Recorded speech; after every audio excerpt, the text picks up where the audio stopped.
आदाब, मैं मुमताज आलम रेज से बात करूंगा। इसराइल और ईरान में जो जंग को लेकर के तनातनी है उस पर मैं बात करूंगा और ये भी देखूंगा कि अगर जंग होती है तो जंग कैसी होगी और इसका फायदा किसको होगा।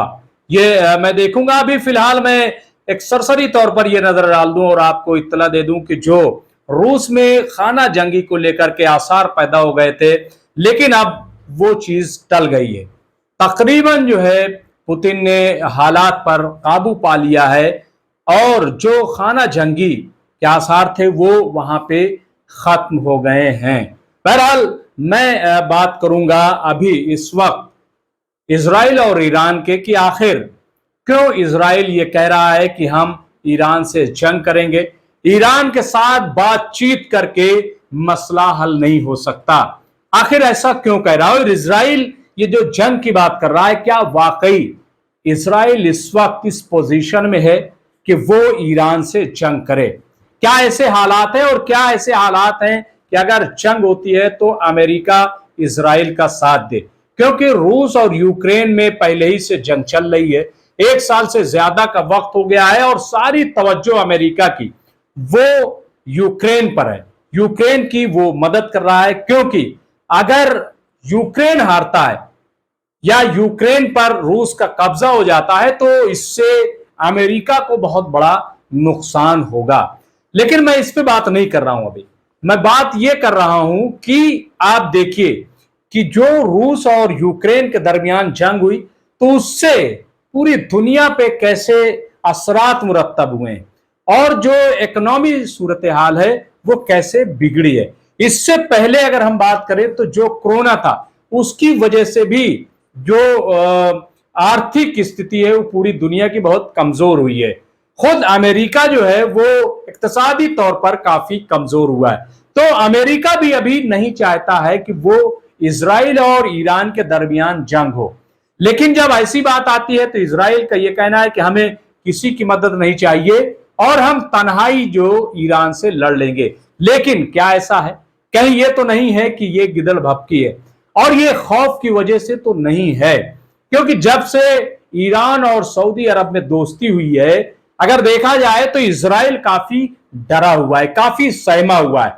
यह बात अलग है कि वो इस बात को शो नहीं कर रहा है, जाहिर नहीं कर रहा है, लेकिन हकीकत यही है और दुनिया इस बात को समझ रही है। दूसरी बात यह कि इसराइल जो मिलिट्री सतह पर यह समझता था कि वो सुपर है, सुपरियोरिटी का जो वो शिकार था, तो ईरान ने उसको भी इस गलतफहमी से दूर कर दिया। ईरान जो है वो इस खित्ते में काफी ताकतवर है। तो बहरहाल इसराइल की ये जो बात है कि बातचीत से मसला हल नहीं हो सकता, ये ठीक नहीं है। हमने दुनिया में देखा है कि बड़ी बड़ी जंगें हुई हैं, लेकिन आखिर में मसले का हल बातचीत से ही निकला है। अभी रूस और यूक्रेन में काफी दिनों से जंग चल रही है। फरवरी 2022 से जंग चल रही है और अभी जून है, यानी तकरीबन जो है वो 16 महीने हो गए हैं। लेकिन आखिर में आप देखिएगा कि नतीजा जो निकलेगा वो बातचीत से ही निकलेगा। बातचीत जो है वो बहुत इंपॉर्टेंट है और ये बात तो खुद अमेरिका एक्सेप्ट करता है। लेकिन इसराइल ये बात क्यों कह रहा है? इसराइल को क्यों परेशानी है? दरअसल ईरान की जो ताकत बढ़ती जा रही है उसको लेकर के इसराइल काफी परेशान है। इसराइल को परेशानी ईरान के न्यूक्लियर प्रोग्राम से। उसका कहना यह है कि अगर ईरान ने अपना न्यूक्लियर प्रोग्राम बंद नहीं किया तो यह उसके वजूद के लिए खतरा है। ईरान जो है वो इसराइल को मिटा देगा। तो यह जुमला किस बात की दलील है? यह जुमला किस बात की अलामत है? दरअसल यह जुमला वही है कि इसराइल काफी डरा हुआ है और इसीलिए वो ये चाहता है कि ये जो प्रोग्राम है वो रोका जाए और किसी भी तरीके से ईरान न्यूक्लियर प्रोग्राम अपना आगे ना बढ़ाए। लेकिन ईरान इस बात की परवाह नहीं कर रहा और अपने प्रोग्राम में लगा हुआ है और वो जो बात कह रहा है वो सुनने वाली है। ईरान का कहना है कि दरअसल उसका जो न्यूक्लियर प्रोग्राम है वो एक पीस प्रोसेस है। उसका मकसद जो है वो खित्ते में अमन कायम करना है, जंग करना नहीं है, ये ईरान कहना है। दूसरा, ईरान ने जो सबूत दिया है ईरान का कहना है कि हमने तो एनपीटी पर दस्तखत किए हैं, तो फिर कोई ये कैसे कह सकता है कि हम गलत कर रहे हैं। इजराइल का ये इल्जाम बिल्कुल गलत है और हम पे जो सैंक्शन लगाई गई है, जो पाबंदी आयद की गई है, वो भी गलत है। हम तो एनपीटी ट्रीटी के पार्ट हैं। इसके अलावा ईरान का कहना यह है कि अगर आप देखें तो हम एटॉमिक एनर्जी एजेंसी जो है उसके मातहत काम कर रहे हैं, उसके कैमरास जो हैं वो लगे हुए हैं, वो हम पे नजर बनाए हुए हैं। तो अगर हम आईएए के तहत मातहत काम कर रहे हैं, अपना न्यूक्लियर प्रोग्राम बना रहे हैं, तो फिर हम पर इल्जाम क्यों लगाया जा रहा है। ये ईरान का कहना है। ईरान मिसाल दे रहा है और ईरान का ये कहना है कि अगर हम पे जो सैंक्शन लगाई गई है, जो पाबंदी आयद की गई है, अगर वो पाबंदी हटा ली जाए तो जाहिर है कि ये जो हमारा प्रोग्राम है, जो अभी हम 7% यूरेनियम का इस्तेमाल कर रहे हैं, उसमें जरूर हम कमी कर देंगे।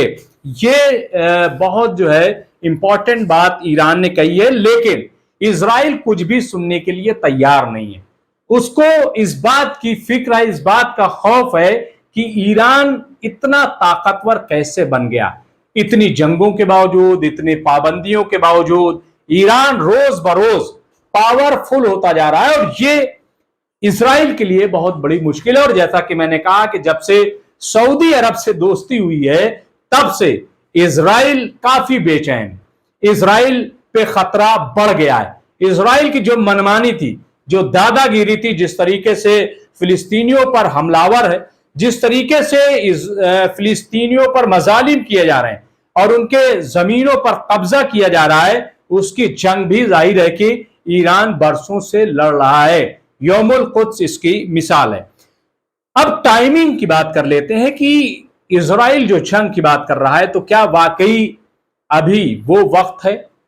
अगर इसको देखा जाए, मैंने जैसा कहा कि अभी रूस और यूक्रेन के दरमियान जंग चल रही है। दूसरा ये कि कोरोना के बाद हालात जो है वो सबके इक्तिसादी तौर पर खराब हैं। पूरी दुनिया में अगर देखें तो इक्तिसादी जवाल है और अमेरिका खुद नहीं चाहता कि जंग हो।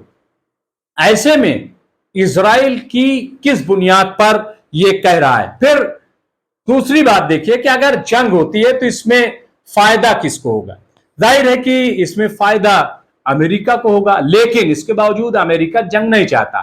फायदा इसलिए मैं कह रहा हूं कि अमेरिका शुरू से इजराइल को अपना बड़ा खास इत्तेहादी मानता है, बहुत ही खास जो है वो उसका जो एलाई वो करार देता है और खुलकर इसकी हिमायत करता है, क्योंकि उसको लगता है अमेरिका को कि इस खित्ते में इजराइल की वजह से वो काफी ताकतवर है। मिलिट्री की सतह पर भी अगर देखें, जो मिलिट्री सुपीरियरिटी है, उस एतबार से भी अगर देखें तो अमेरिका को लगता है कि इजराइल के होने की वजह से उसको काफी मदद मिलती है और जो अमेरिका पॉलिसी लागू करना चाहता है। आप देखिए कि जो निगोशिएशन है वो आमतौर से इजराइल के थ्रू ही होता है, या इजराइल का कहीं ना कहीं अमल दखल इसमें होता है। और जो तबाहियां भी इस खित्ते में हुई हैं, तो वो अमेरिका ने इजराइल के कंधे पे बंदूक रख करके ही चलाई है, अगर हम ऐसा कह सकते हैं। तो अमेरिका अपनी पॉलिसी को थोपने के लिए, मैं लागू करना बिल्कुल नहीं कहूंगा, इजराइल जो है वो सुपर पावर बने रहने के लिए अपनी पॉलिसी को थोपता है। जबकि ईरान का ये कहना है, और सऊदी अरब से भी ईरान ने ये बात कही थी कि ये जो बाहरी फोर्सेस का अमल दखल है ये नहीं होना चाहिए, हम खुद अपने सिक्योरिटी तय करें, हम खुद अपना दिफा जो है वो करें। बाहर से ये जो सिक्योरिटीज का आना है ये ठीक नहीं है। और शायद यही बुनियाद है कि सऊदी अरब और ईरान अब एक हुए। तो क्योंकि ताकत की बुनियाद पर अगर हम ये कह लें कि सऊदी अरब किसी खौफ की बुनियाद पर या ईरान की ताकत की, ये सब बिल्कुल गलत बात है। ईरान और सऊदी अरब का ये जो इत्तेहाद है, दरअसल ये पॉलिसी की बुनियाद पर है। सऊदी अरब को ये बात समझ में आई कि ईरान कैसे खुद कफील बन गया, ईरान कैसे तरक्की कर रहा है और अपने दम पे कर रहा है, तो सऊदी अरब क्यों नहीं कर सकता। क्यों वो अमेरिका का पिछलग्गू बना रहे, क्यों वो इजराइल के सहारे रहे, वो खुद क्यों मजबूत ना हो। तो ये जो चेंज है, एक बदलाव है, ये अमेरिका और इजराइल दोनों के लिए बहुत भारी परेशानी का सबब है। तो ईरान जो है वो किसी भी सूरत में ये नहीं चाहता कि जो अमेरिका की पॉलिसी है वो ईरान में दाखिल हो। वह हरगिज इस बात के लिए तैयार नहीं है, क्योंकि उसने ये देखा है कि इराक हो या लीबिया हो या और जो इस खित्ते के ममालिक हैं, वो कैसे अमेरिका की जद में आकर के तबाह हो गए। और ईरान ये हरगिज नहीं चाहता कि मैं जब ईरान गया था तो वहां पे जो मेरी माहिरीन से बातचीत हुई थी, तो उनका भी यही कहना था कि हमारी पॉलिसी ये है कि इजराइल और अमेरिका की जो भी जंगें हैं उनको बाहर रोक दिया जाए, ईरान में दाखिल न होने दिया जाए, और यही हम करते आए हैं। तो ईरान जो है इस बात को लेकर के बिल्कुल वो तय है कि पॉलिसी जो है हम अमेरिका की लागू नहीं होने देंगे, उसको हम घुसने नहीं देंगे। अब एक चीज और जो इजराइल कह रहा है और जिस पर यकीन नहीं किया जा सकता कि जंग, दरअसल अगर वाकई इजराइल और ईरान की जंग होती है तो ये रूस और यूक्रेन वाली जंग नहीं होगी, बल्कि ये बहुत ही भयंकर जंग होगी। और ये जो खित्ते में और ममालिक हैं, ये इस पे काफी असर होगा और ये भी हो सकता है कि इस जंग में शामिल हो जाए और ये वर्ल्ड वॉर की तरफ भी ये चीज जो है वो बढ़ सकती है। तो अभी इजराइल की एक गिदड़ भपकी ही मानी जाएगी। इजराइल कुछ भी कहे कि मुझे अमेरिका की मदद नहीं चाहिए, मुझे किसी की मदद नहीं चाहिए, यह बिल्कुल गलत बात है। इजराइल का ये खौफ बोल रहा है, इजराइल बगैर अमेरिका की मदद के कुछ भी नहीं कर सकता, क्योंकि ईरान जो है वो बार बार डोमिनेट कर रहा है।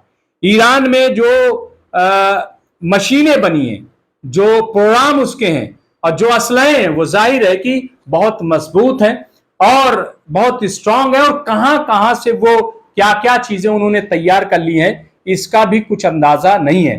तो बहरहाल ये मौका जो है वो हम ये नहीं कह सकते कि जंग का है। जहां तक अमेरिका की एक पॉलिसी, और आप देखिए कि अमेरिका वैसे तो इजराइल के साथ खड़ा है, लेकिन जहां तक बातचीत का या जंग का मामला होता है तो अमेरिका का ये कहना है कि हमारे ऑप्शन खुले हुए हैं, हम बातचीत के लिए भी तैयार हैं। और आपने देखा होगा कि जब ओबामा अमेरिका के प्रेसिडेंट थे तो उस वक्त ईरान से बातचीत भी शुरू हो गई थी। ये बात इजराइल को पसंद नहीं आई थी, लेकिन ओबामा ने सैंक्शन भी हटाई थी और ये पूरा एक प्रोग्राम तैयार कर लिया था और ये बातचीत भी काफी हद तक शुरू हो गई थी और ये चीज इजराइल को पसंद नहीं आई थी। तो ये भी हो सकता है जो बाइडन भी जो है, ऐसा नहीं है कि वो बातचीत नहीं कर सकते और ईरान भी बातचीत के लिए तैयार है। तो हो सकता है कि ये बौखलाहट भी हो कि कहीं ऐसा ना हो कि जो बाइडन ओबामा के नक्शे कदम पर चले, क्योंकि उनका शागिर्द ही बताया जाता है। तो कहीं ऐसा ना हो कि ईरान और अमेरिका फिर बातचीत शुरू कर दें और जो इजराइल है वो नीचे हो जाए, इजराइल का जो मंसूबा है वो नाकाम हो जाए। इसलिए भी हो सकता है कि इजराइल ये कह रहा है कि हमें किसी की मदद नहीं चाहिए, हम जो है ईरान से जंग करेंगे, क्योंकि अगर ये न्यूक्लियर प्रोग्राम नहीं रोका कि हमारे वजूद के लिए खतरा हो जाएगा। बहरहाल देखना यह है कि होता क्या है, लेकिन लगता नहीं है कि कहीं कोई जंग के आसार हैं। बहुत बहुत शुक्रिया।